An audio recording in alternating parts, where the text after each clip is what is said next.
Assalamualaikum warahmatullahi wabarakatuh. Saya Agia Andruya Kusrini. Di sini saya akan menjelaskan secara singkat tentang hakikat dan konsep perspektif global, yaitu poin pertama pengertian.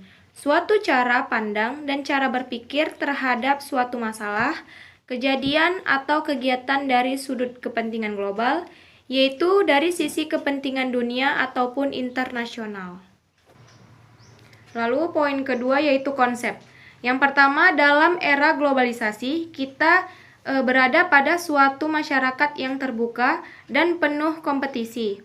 Berarti masyarakat berada dalam kondisi yang terbaik. Lalu yang kedua, masyarakat di era globalisasi menurut kualitas yang tinggi baik dalam jasa, barang maupun investasi modal.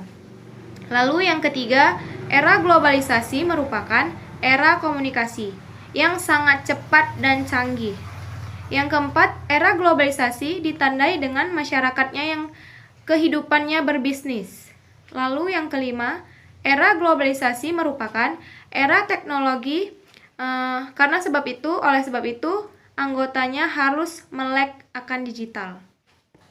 Lalu poin ketiga, mengapa kita sebagai mahasiswa khususnya di program studi PGSD itu harus mempelajari perspektif global. Menurut saya perspektif global untuk memantapkan pengetahuan dan pemahaman mahasiswa agar pentingnya perspektif global diajarkan dan diintegrasikan ke dalam mata pelajaran di sekolah dasar. Lalu yang kedua, perspektif global dipandang dari sudut-sudut ilmu sosial. Yang pertama itu sejarah. Perspektif global pertama kali muncul di Amerika Serikat pada tahun 1950-an. Perkembangan secara baik tahun 1970-an. Perspektif global di Indonesia mulai diterapkan pada kurikulum pendidikan dasar dan menengah tahun 1995 dan secara jelas dan tegas sebagai pokok materi IPS sejak berlakunya kurikulum tahun 2004 atau KBK dengan secara jelas menekankan perlunya perspektif global diajarkan di sekolah.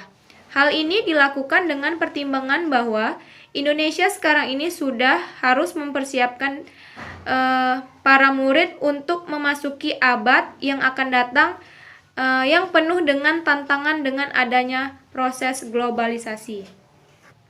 Lalu poin kedua ada geografi. Geografi adalah ilmu keruangan yang mengkaji berbagai fenomena dalam konteks keruangannya. Ruang yang dikonsepkan dalam geografi yaitu permukaan bumi yang 3 dimensi terdiri atas muka bumi yang berupa perairan serta kolam udara yang di atasnya. Ruang permukaan bumi secara bertahap ukurannya dan jaraknya mulai dari tingkat lokal, regional sampai ke tingkat global. Oleh karena itu, perspektif global adalah perspektif keruangan yang bertahap dari perspektif lokal, regional sampai perspektif global. Lalu poin C yaitu politik. Ilmu politik mempelajari tentang negara-negara dan tujuan-tujuan negara dan lembaga-lembaga yang akan melaksanakan tujuan-tujuan itu. Dalam perspektif global, hubungan dengan suatu negara dengan negara lain adalah hal yang pokok. Jenis hubungan antara negara ditinjau dari jangkauannya.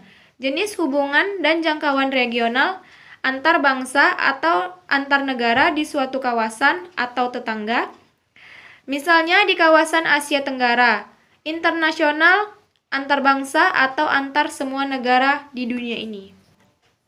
Lalu di poin E, sudut pandang antropologi terhadap perspektif global terarah pada keberadaban dan perkembangan budaya dengan kebudayaan dalam konteks global. Hakikatnya, perkembangan aspek kehidupan yang dasarnya terletak pada budaya dengan kebudayaan yang menjadi milik otentik umat manusia. Oleh karena itu, proses dan arus global dalam kehidupan sesungguhnya adalah proses global kemampuan budaya atau proses kebudayaan. Lalu poin F ada iptek. Teknologi adalah penerapan pengetahuan dan ilmu pengetahuan untuk mengembangkan pengetahuan tentang cara memanfaatkan sumber daya alam atau SDA untuk memenuhi kebutuhan tertentu. Ilmu pengetahuan erat hubungannya dengan teknologi dalam kehidupan sehari-hari, populer disebut dengan iptek. Lalu, poin G, transportasi.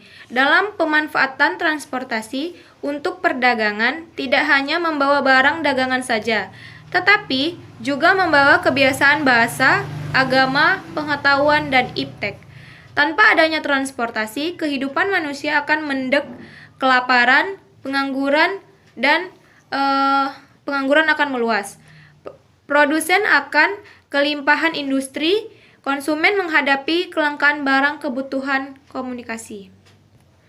Lalu poin H ada komunikasi, perkembangan kemajuan dan penggunaan media elektronik atau radio, TV, internet, kontak interaksi sosial umat manusia untuk berkomunikasi juga tidak maju. Makin lama komunikasi menjadi kebutuhan yang tidak bisa lepas dari kebutuhan sehari-hari. Lalu yang terakhir, pentingnya kesadaran dan wawasan perspektif global. Yang dimaksud dengan kesadaran yaitu pentingnya kesadaran dan wawasan global adalah tanpa kesadaran kita tidak dapat memahami masalah global. Tanpa wawasan tidak akan mampu mempertahankan kehidupan global. Artinya kesadaran mengandung keinsyafan terhadap ego diri atau benda. Kesadaran adalah kemampuan untuk melihat dirinya sendiri sebagaimana orang lain melihatnya. Jika dikaitkan dengan perspektif global, maka kesadaran adalah pengakuan bahwa kita bukan semata-mata hanya sebagai warga suatu negara, tetapi juga warga dunia yang mempunyai ketergantungan terhadap orang lain dan bangsa lain, serta terhadap alam sekitar, nasional, dan global. Sekian dari saya. Terima kasih. Assalamualaikum warahmatullahi wabarakatuh.